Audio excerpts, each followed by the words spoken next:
ایک خیمے میں سے ایک آواز بلند ہوئی، یا حسین میری مدد کیجئے۔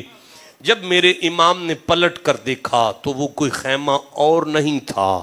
آپ کی زوجہ محترمہ کا خیمہ تھا۔ آپ اپنی زوجہ کے پاس آئے، اے میری بیوی، اے میری شریکہ حیات، اس اتنی مصیبت کے وقت میں کیا مانگنا چاہتی ہے؟ تجھے یہ پتہ ہے نا کہ ہمارے دربار سے کوئی غیر بھی خالی نہیں جاتا؟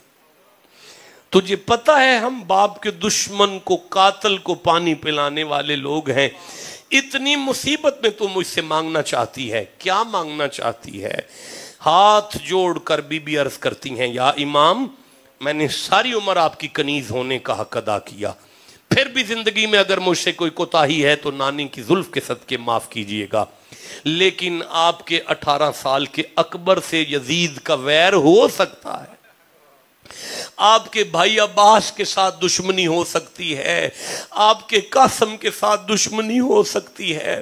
پر حسین جب ہم مدینہ چھوڑ رہے تھے اس وقت شعبان کا چاند تھا، میرا بیٹا 2 یا 3 دن کا تھا جس کا نام علی اصغر ہے، یا امام 2-3 دن کا شہزادہ میں گود میں لے کر مدینے سے نکلی تھی، سارا شعبان میرا سفر میں گزرا، سارا رمضان میرا سفر میں گزرا، سارا شوال میرا سفر میں گزرا، سارا شوال ذیقعد میرا سفر میں گزرا، ذی الحج یا ذو الحج میرا سفر میں گزر گیا، آج محرم کی 10 ہے، میرے پتر کی 6 ماہ کی عمر ہے، اور ساری زندگی کا میرا مسافر بیٹا ہے۔ زمین کربلا پہ اس ساری عمر کے مسافر کا استقبال کسی نے پانی سے نہیں کیا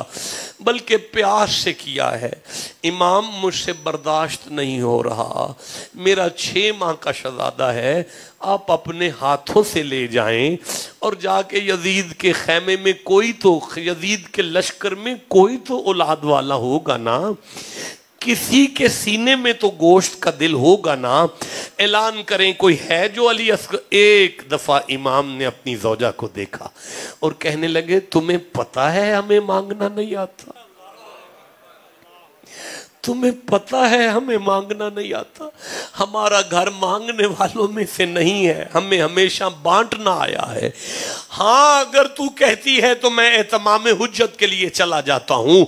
سبز کپڑے میں علی اصغر کو لپیٹا۔ اب ذرا مینا کا نقشہ سامنے کرو، مجھ سے قبل ابھی چشتی مینا کا نقشہ پیش کر رہا تھا، مینا والا چل کے جا سکتا تھا، کربلا والے کو ہاتھوں پہ اٹھا کر لے جایا جا رہا ہے، مینا والے نے آنکھوں پر پٹی باندھی تھی کہیں بیٹے کو دیکھ کر دل لرز نہ جائے،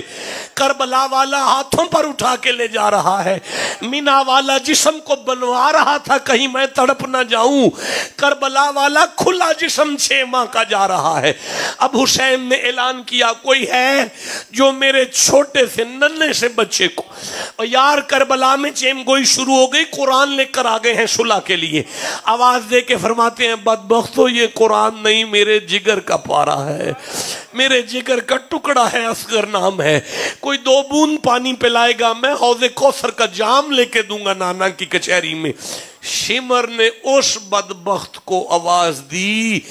جس کا کبھی نشانہ خطا نہیں ہوا تھا،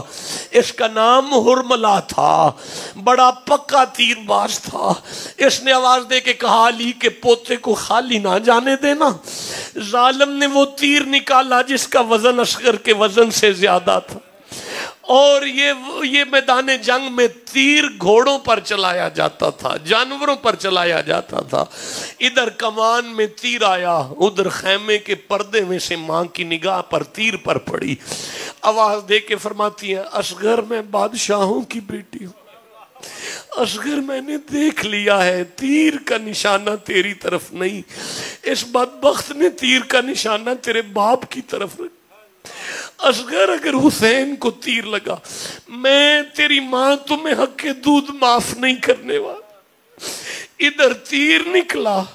ادھر علی کا پوتا نکلا، ادھر کمان سے تیر نکلا، ادھر علی اصغر باپ کے ہاتھوں سے نکلا، حلق پر تیر لگا، لیکن اتنا نازک گلا تھا، اصغر کا گلا اتنا نازک تھا، چیرتا ہوا تیر بابے کے شانے میں لگتا ہے. لاشائے اصغر تڑپ کر زمین پر آیا. حسین کے ہاتھ میں بیٹے کا خون باقی رہ گیا. زمین پہ گرتے ہوئے اصغر نے خیمے کی طرف دیکھ کر کہا اماں مجھے معاف کر دینا، اماں مجھے معاف کر دینا. اماں میں 19-18 سال کا اکبر نہیں جو سینے پر برچھی برداشت کر. اماں میں نے پوری جرت سے تیر کو روکا، لیکن میرے نازک گلے سے تیر چیرتا ہوا بابے کو جا لگا. اب حسین کے ہاتھوں میں بیٹے کا خون ہے اور دل میں خیال آ رہا ہے جلدی سے خون زمین پر رکھو، پتر کی لاش اٹھاؤں. ہاتھ غیبی سے آواز آتی ہے، ہاتھ غیبی سے آواز آتی ہے، حسین اپنے ہاتھوں سے اصغر کا خون زمین پر نہ پھینک. خیال آیا آسمان پہ بلند کروں، آواز آئی حسین مظلوم کا خون ہے، آسمان برداشت نہیں کرے گا، قیامت تک بارش رک جائے گی. انکار آسمان کو ہے، راضی زمین نہیں. اصغر تیرے خون کا ٹھکانہ کہیں نہیں. مدینے کی طرف منہ کر کے چیخ مار کے حسین رو کے کہتے ہیں نانا اب تو تیری امت بخشی جائے گی نا. نانا اپنے بیٹے کے خون سے داڑھی رنگ لوں اور میدان کربلا کے بعد میدان معاشر میں اللہ کی کچہری میں آؤں گا، رو کے کہوں گا اللہ میرے اصغر کے خون کے صدقے میرے نانا کی امت کو بری فرما. کربلا والوں نے زندہ کر دیا اسلام کو، جان دے کر رکھ لیا دین نبی کے نام کو، کربل کو مصطفیٰ کا مدینہ بنا دیا. حسین تو نے مرنے کو جینا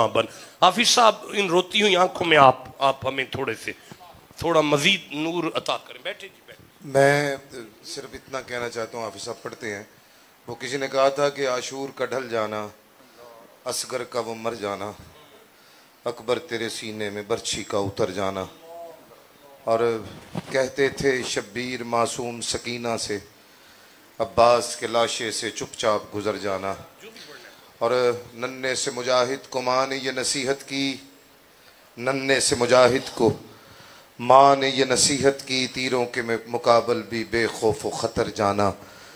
تا حشر رلائے گا محسن کو لہو اکثر، زہرا تیری کلیوں کا صحرا میں بکھر جانا. کربل دے وچ امام پاک دی جدوں شہادت ہوئی،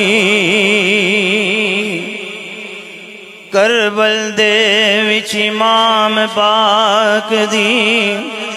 جدوں شہادت ہوئی،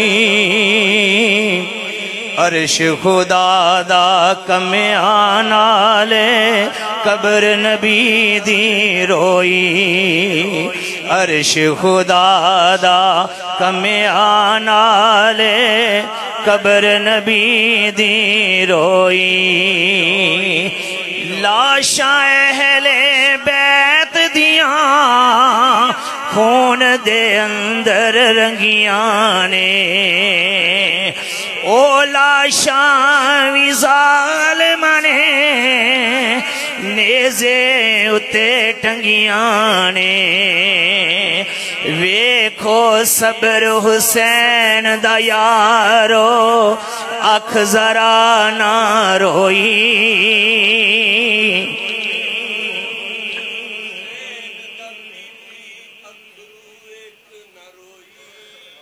لاشاں اہل